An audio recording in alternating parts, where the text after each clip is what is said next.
Sir, నా పేరు శివ. మాది ఇక్కడ ఆంధ్ర రాయలసీమ మదనపల్లి దగ్గర చింతపర్తి గ్రామం. ఫ్రెండ్స్ సార్, నేను పోయేటికి వచ్చాను, ఏదో బతకాలని వచ్చాను. ఇక్కడ చూస్తే చాలా కష్టంగా అయింది, ఎడార్లు వేసేసారు. నిన్న ఎంబీసీ వాళ్ళు ఫోన్ చేశారు. నేను సోషల్ మీడియాలో నా వీడియో ఒకటి పెట్టాను. దానికి ఎంబీసీ వాళ్ళు ఫోన్ చేసి వాళ్ళు ఇక్కడికి తీసుకురావడం జరిగింది.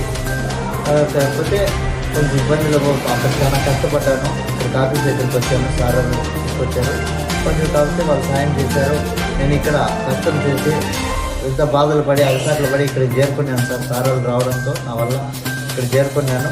కాకపోతే ఇక్కడ ఉండడానికి రూము, తినడానికి తిండి, మంచి చెడ్డ అన్నీ వాళ్ళే చూస్తున్నారు సార్.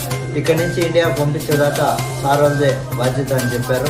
నీ మీద కనీసం ఏమీ ఇబ్బంది లేకుండా నీ క్షేమంగా ఇల్లు చేర్చే బాధ్యత మాది అని చెప్పారు సార్. అందరికీ ఆఫీసర్లకి ప్రతి ఒక్కరికి ధన్యవాదాలు తెలియజేస్తూ నాకు సహకరించిన వాళ్ళకందరికీ నమస్కారం సార్. అందరికీ ధన్యవాదాలు తెలియజేస్తున్నాను.